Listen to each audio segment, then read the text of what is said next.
Buenos días. Sin más preámbulos, vamos a comenzar este panel, que es el tercero de orden, y para el cual tenemos 30 minutos. Y cuando digo 30 minutos, son 30 minutos. Justos. Vamos a presentar 5 libros y va a ser muy fluido, tanto por la facilidad de expresión de aquellos que lo van a hacer, como porque son de verdadero interés. Me voy a presentar de forma rápida, para que esos 30 minutos den mucho de sí. Mi nombre es José Ramón Ferrandis. Soy el director del Centro Diego de Covarrubias. Y sin más preámbulos, para no hacer perder más tiempo, vamos a dar paso a los 5 libros. El primero es Economía para sacerdotes, de Mario Szilard, que está a mi derecha en el extremo de la mesa. El segundo es La economía explicada a mis hijos, de Martin Krause. No va a venir Martin Krause, pero sí lo van a presentar en su nombre. El tercero es La inteligencia del dinero, de Alberto Mingardi, que se encuentra a mi derecha. El cuarto es Libertad, emprendimiento y solidaridad, de Roberto Casanova, que se encuentra con nosotros. Y el quinto es El bello árbol, de James Tooley, presentado por Jaime González Torres, que no está, pero que si no llega a tiempo lo haré yo por él. ¿De acuerdo? Muy bien, pues voy a presentar a Mario Szilard en primer lugar. Nacido en Argentina, vive en España. Es un montón de cosas, vamos a hacerlo rápido, Mario. Es profesor y licenciado en Filosofía por la Universidad del Norte Santo Tomás de Aquino de Argentina.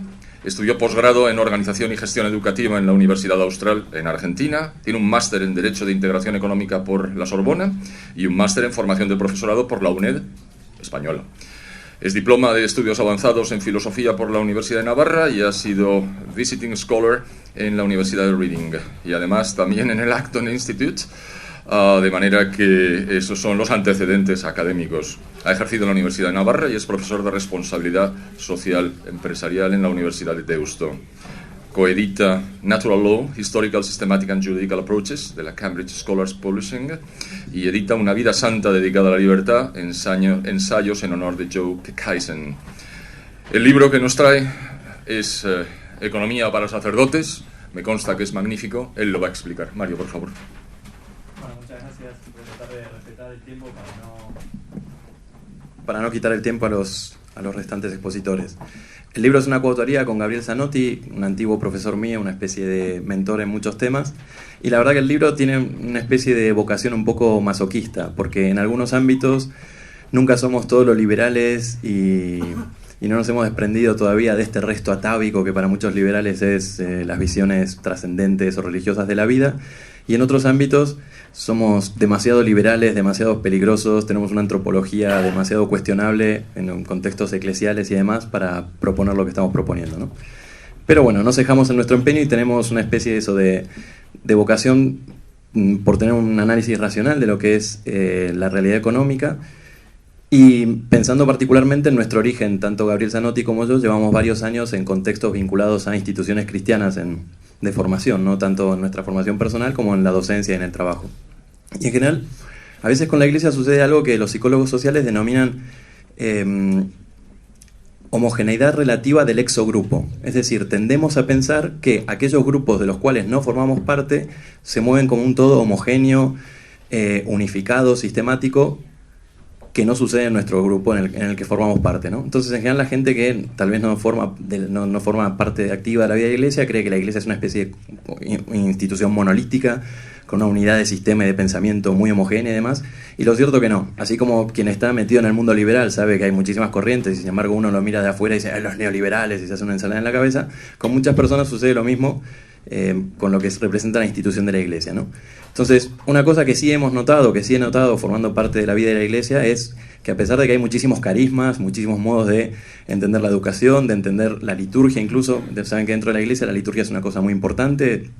Hay un aforismo que es lex orandi, lex credendi, de acuerdo a cómo se ora es cómo se cree, y sin embargo hay una cantidad variopinta de modos de celebrar la liturgia, guitarra, no guitarra, canto gregoriano y demás, ¿no? Hay como una gran variedad, incluso en la moral sexual, en la ética de la vida, hay ciertos, uno puede decir, bueno, pero son expresiones anómalas, pero lo cierto es que la educación sexual está siendo enseñada de modo muy variopinto en muchas instituciones cristianas, ¿no?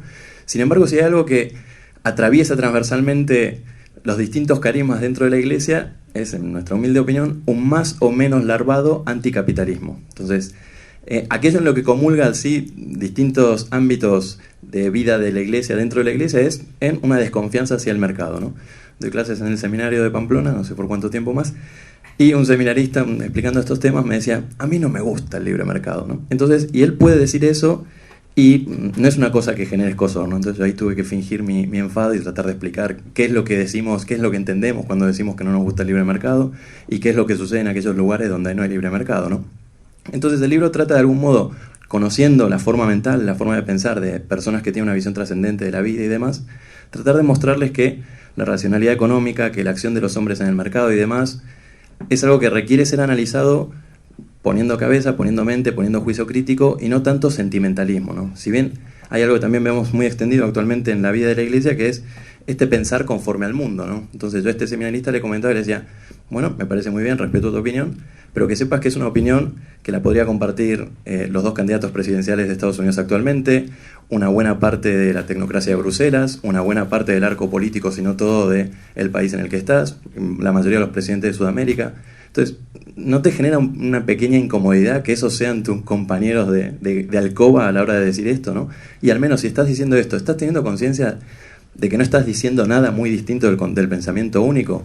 Si la institución de la Iglesia y si la vida de la Iglesia es algo de algún modo paradójico, que está llamado a hablar de una vida que no es simplemente esta vida, pero al mismo tiempo también la Iglesia se autodefine como maestra de humanidad, ¿no te parece un poco extraño que calces tan bien con la lógica del pensamiento único contemporáneo? Entonces, la idea del libro básicamente es tratar de mostrar esos distintos aspectos del pensamiento propio de una persona religiosa que cuando los traslada al pensamiento de la acción y la cooperación humana de los hombres en el mercado, frecuentemente genera dislates ilógicos, ¿no? Pero llenos de buena intención, ¿no? Entonces, en el libro vamos analizando estos típicos conocimientos de la opinión pública, que lamentablemente la vida de la Iglesia forma parte de la fe se inculturiza en los contextos sociales, y muchos religiosos coinciden en pensar que el salario mínimo puede ser la mejor manera de defender a los trabajadores, que paguen más los que más tienen, que hay que defender la industria nacional, que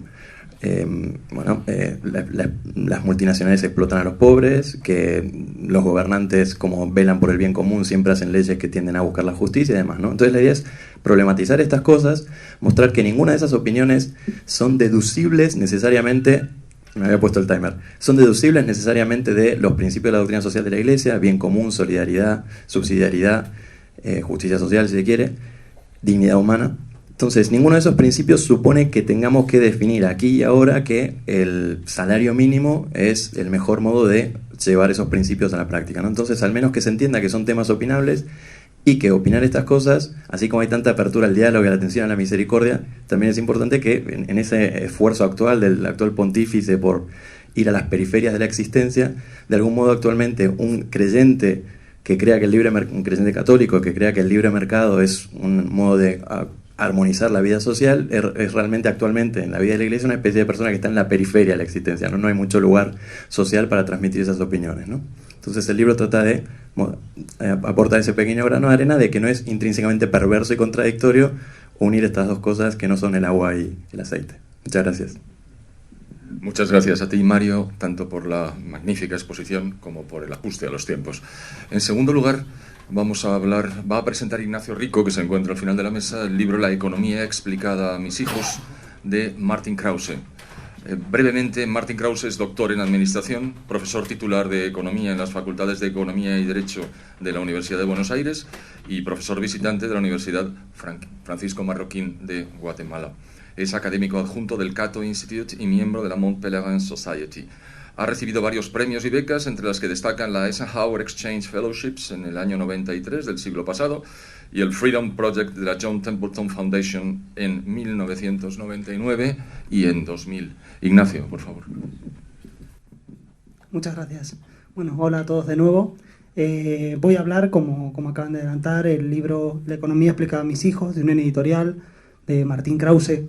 Es un libro cuyo título puede llamar a engaño desde dos puntos de vista. En primer lugar, puede parecer que es un libro para niños y en realidad es un libro muy didáctico porque Martin Krause, aparte de economista y sobre todo alguien que le da a la comunicación un gran valor, él sobre todo quiere ser un gran comunicador, un gran transmisor de ideas y en este libro demuestra que lo ha acabado siendo realmente. Es un libro muy didáctico, pero no es un libro exactamente para niños. Por otro lado, el otro engaño puede ser que un adulto piense que si un adulto curtido, ¿no? en la escuela austríaca, puede llegar a pensar que ya lo sabe un poco todo y que este libro no puede aportarle demasiado. Y sin embargo es un libro que yo creo que sí tiene una capacidad de aportar bastante interesante. Entre sus páginas, y pese a que es una obra, ya digo, muy didáctica, que un adolescente perfectamente puede leer, un niño probablemente no, pero un adolescente sí, encontramos temas como pueden ser mercado-jerarquías, el gasto público, la praxeología o el comercio internacional. Y aparecen citados autores como Alexis de Tocqueville, Ludwig von Mises, Adam Smith, Malthus, Hobbes, etc. ¿Qué tiene interesante este libro? ¿Cuál es su gran aportación? Pues que toma una serie de ficciones literarias. Martin Krause es un gran amante de la literatura, lo comentábamos antes a propósito de su capítulo de Borges en Borges, Paz, Vargas Llosa. Y digamos que él coge determinadas obras literarias y lo que trata es, o capítulos de obras literarias, extraer una lectura económica siempre ligada de una forma u otra a la Escuela Austríaca de Economía. No está diciendo que sean obras digamos, inspiradas en la Escuela Austríaca, porque evidentemente ni Rabelais, ni Borges, ni Lewis Carroll tienen nada que ver con esto, pero sí a menudo hay enseñanzas económicas implícitas a las que él le saca bastante punta, y ya digo, siempre en referencia a grandes autores, a grandes pensadores de la filosofía de la libertad. Para mí, y ya voy terminando, voy a ser, como veis, muy breve, otra de los grandes intereses de este libro es el interés que pueda cobrar para un amante de la literatura, porque pese a que aparecen obras muy reconocidas y de las que todo el mundo, si no ha leído, ha oído hablar tanto, que siente como si se las supiera, ¿no? Como Alicia en el País de las Maravillas, Las Mil y Una Noches, etcétera. Digamos que hay un ahondamiento en otros autores mucho menos estudiados o en obras menos estudiadas de grandes autores. Aparece alguna novela semidesconocida de Tolkien, incluso entre estas páginas, que creo que lo hacen un trabajo muy interesante desde el punto de vista de la investigación, del descubrimiento literario. O sea que yo creo que tanto para lectores curiosos en temas de economía, y que creo que es un libro perfectamente válido para dar clases, por ejemplo, como para aquellos que necesiten, que busquen descubrir un poco el subtexto económico que ha habido en grandes textos literarios a lo largo de toda la historia, este es un libro muy indicado. Muchas gracias. Muchas gracias, Ignacio. Te has atenido a la perfección. Abundo en lo que dije anteriormente cuando intervino Mario Silar. Magnífica exposición y magnífico ajuste a los tiempos. En tercer lugar, el libro que vamos a presentar es La inteligencia del dinero, de Alberto Mingardi, que se encuentra con nosotros. Alberto Mingardi, nacido en Milán, es director del Instituto Bruno Leoni, que es un think tank que promueve ideas para el libre mercado. Es adjunct scholar del Cato Institute de Washington y doctor en ciencias políticas. Ha escrito para numerosos periódicos y revistas y en la actualidad colabora con The Wall Street Journal Europe con el suplemento dominical Sole 24 Ore. Él tiene un magnífico italiano y su español es algo menos magnífico y por tanto va a leerlo, pero va a ser igual de bueno. Muchísimas gracias. Adelante. Muchas gracias por esta invitación. Discúlpame, pero voy a leer porque yo no hablo español, yo hablo italiano, eso que es muy, muy diferente. La inteligencia del dinero ha sido escrito en 2012 y publicado a principio de 2013. El libro fue, en muchos sentidos, mi reacción al clima cultural en Italia después de la crisis financiera. En el siglo XX, Italia no fue un lugar muy favorable a las ideas del libre mercado, a las ideas liberales.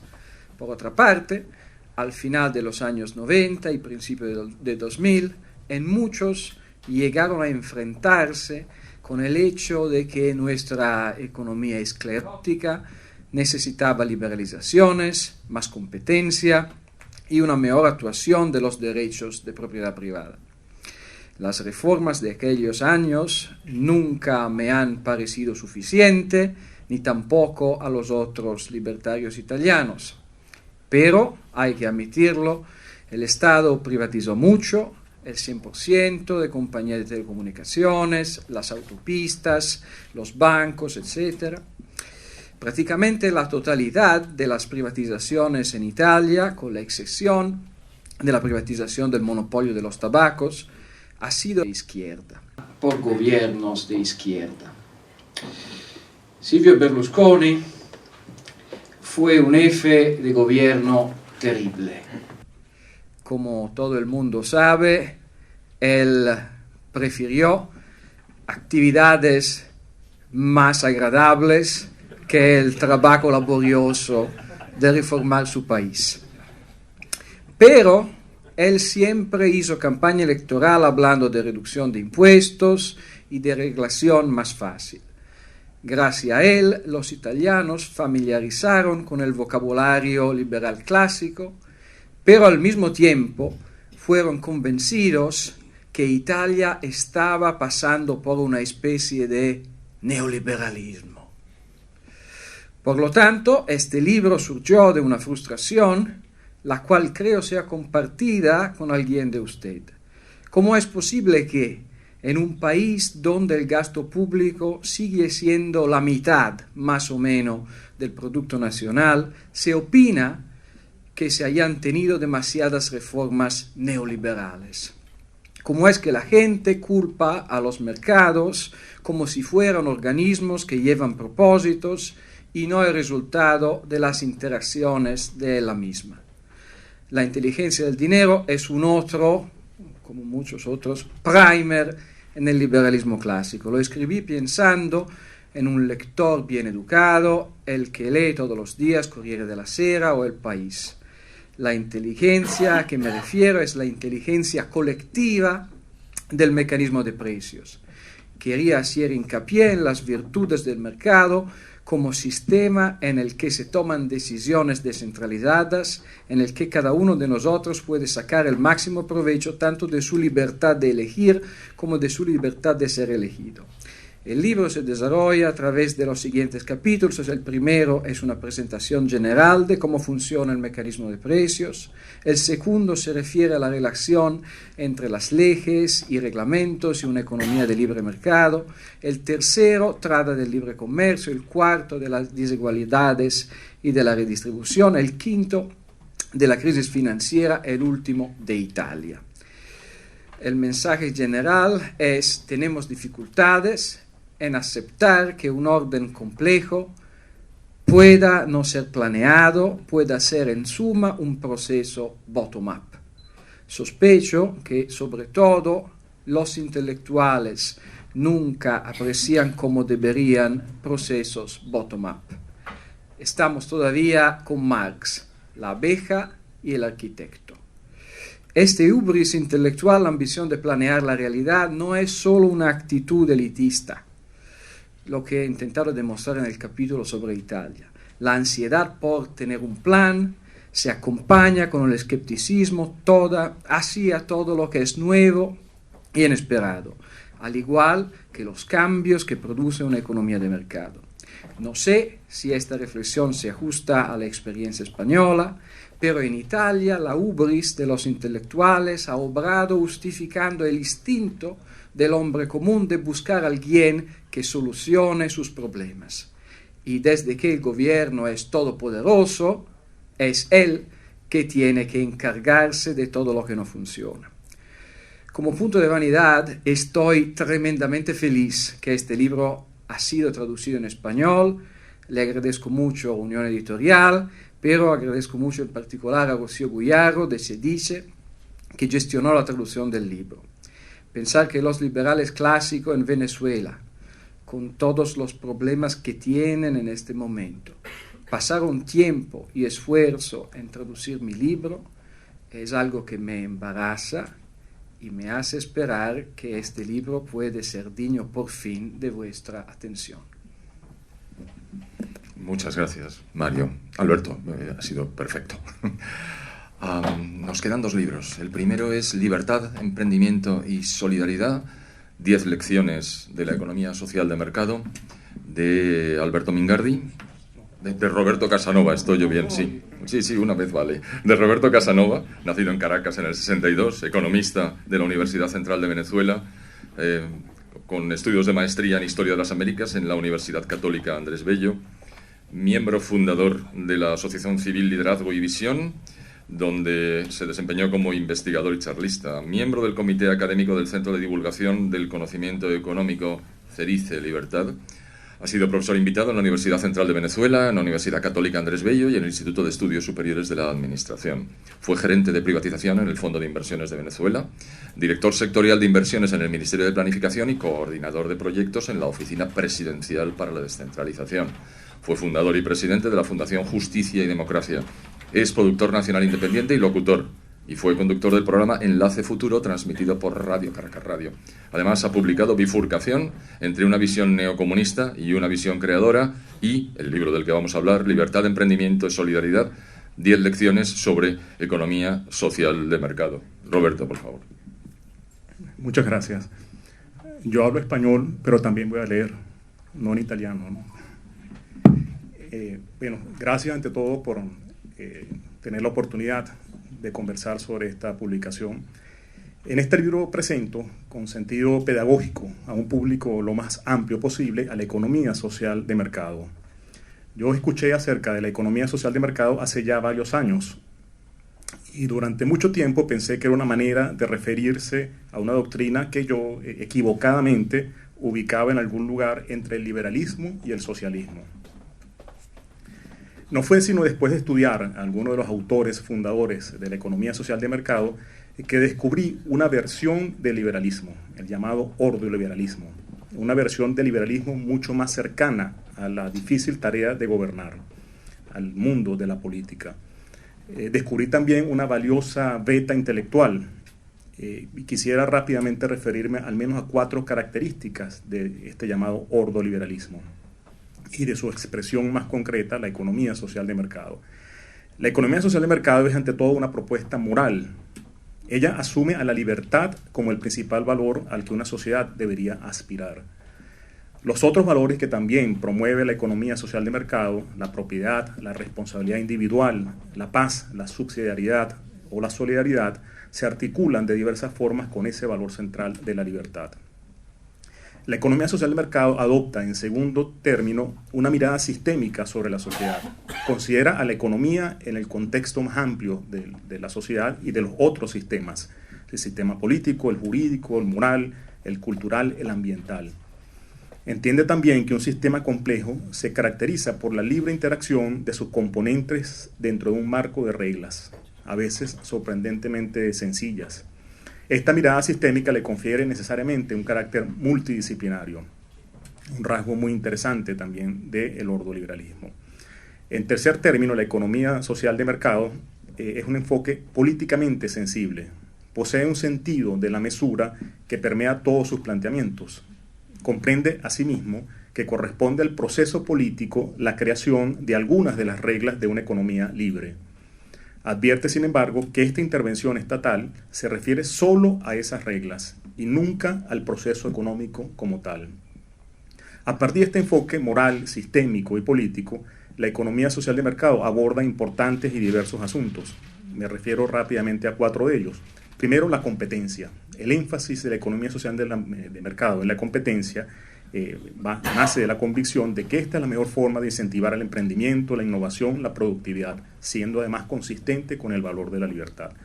Ello, como sabemos, nos favorece a todos en tanto consumidores. Y esta es, por cierto, una de las razones por la cual se usa el adjetivo social, economía social de mercado, porque finalmente una economía libre favorece a todos en tanto consumidores.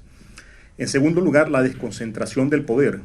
El poder estatal, el poder social, el poder privado deben ser limitados si queremos vivir en una sociedad de hombres y mujeres libres, pero limitados por reglas como, por ejemplo, las que promueven la competencia. De allí el énfasis de la economía social de mercado, por ejemplo, en las políticas antimonopólicas, en la descentralización, en la cogestión entre trabajadores y empresarios, en la salvaguarda del gobierno para evitar su captura por parte de grupos de interés de todo tipo. En tercer lugar, la capacitación del ser humano. La economía social de mercado considera que toda política social debe estar orientada fundamental y casi exclusivamente a promover el desarrollo de capacidades productivas en las personas. Finalmente, la estabilidad macroeconómica. La teoría y la experiencia nos han enseñado que la inflación tiene en la indisciplina fiscal y en la manipulación de la masa monetaria sus principales causas. Estos fueron algunos de los temas que preocuparon a los primeros ordoliberales, quienes debieron enfrentar las consecuencias del fracaso de un sistema de dominio total. El nazismo dejó, entre otras cosas, un pesado legado a la economía alemana. La dejó sumida en una mezcla de controles e inflación, en la escasez y en la pobreza. Soy de Venezuela, vivo en Venezuela, un país cuyas capacidades para emprender y trabajar se hallan maniatadas por un régimen que yo califico neocomunista, que nos mantiene secuestrados. Los demócratas venezolanos lo derrotaremos, estoy seguro de ello, y por medios democráticos, y entraremos por fin al siglo XXI. Nuestro reto consistirá entonces en equilibrar el poder en nuestra sociedad, liberar al Estado y a la economía de la captura de renta, promover la competencia y el emprendimiento, apoyar solidariamente a los sectores rezagados, ofrecer oportunidades educativas a todos. La economía social de mercado, con su carácter de liberalismo mesurado, nos ofrece, pienso, valiosas lecciones para enfrentar tales desafíos. Termino comentando que Ludwig Erhard, el llamado padre del milagro económico alemán, dijo en una ocasión: lo que se ha llevado a cabo en Alemania es todo lo contrario a un milagro. Es tan solo la consecuencia del esfuerzo honrado de todo un pueblo que, siguiendo principios liberales, ha conquistado la posibilidad de volver a emplear iniciativas humanas energías. Muchas gracias. Muchas gracias, Roberto. Excelente. Bien, en ausencia de la persona que iba a presentar el último libro, lo va a hacer Ignacio Rico. El libro es El bello árbol de James Tully. Querido. Perfecto, bueno, presento el libro en calidad de editor del mismo. La persona que iba a presentarlo, que es Jaime González Torres Domingo, es un traductor de una editorial que ha trabajado mucho con nosotros y uno de nuestros mejores traductores. Y bueno, es una lástima que no esté aquí para hablar del libro, porque además es alguien que se implica mucho con los textos en los que trabaja, ¿no? En todo caso, bueno, vamos a hablar del bello árbol de James Tully. James Tully es un profesor de secundaria.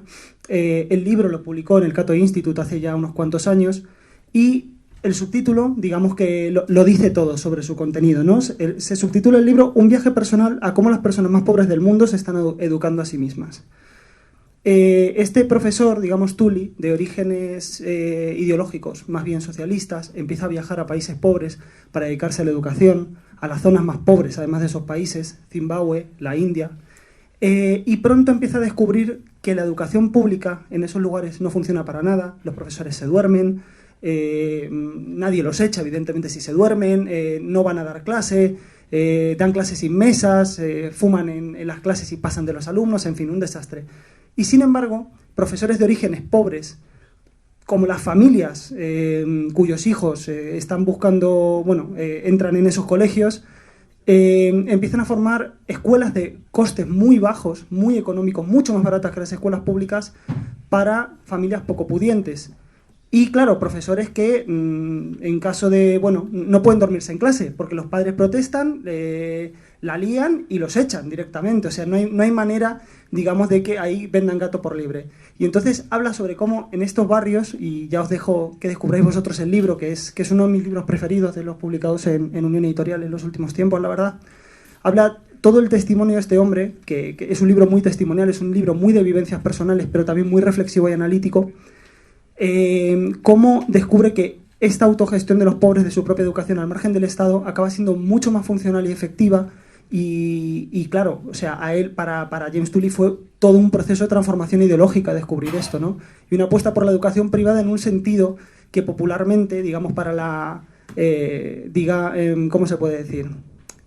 Es una visión que popularmente no se tiene de la educación privada, ¿no? Que la tenemos con la educación para los ricos, etcétera, etcétera, etcétera, ¿no? Todo este prejuicio. Y aquí demuestra que en lo privado, lo que crece al margen del Estado, puede seguir unos modelos muy diferentes a los que habitualmente mucha gente espera.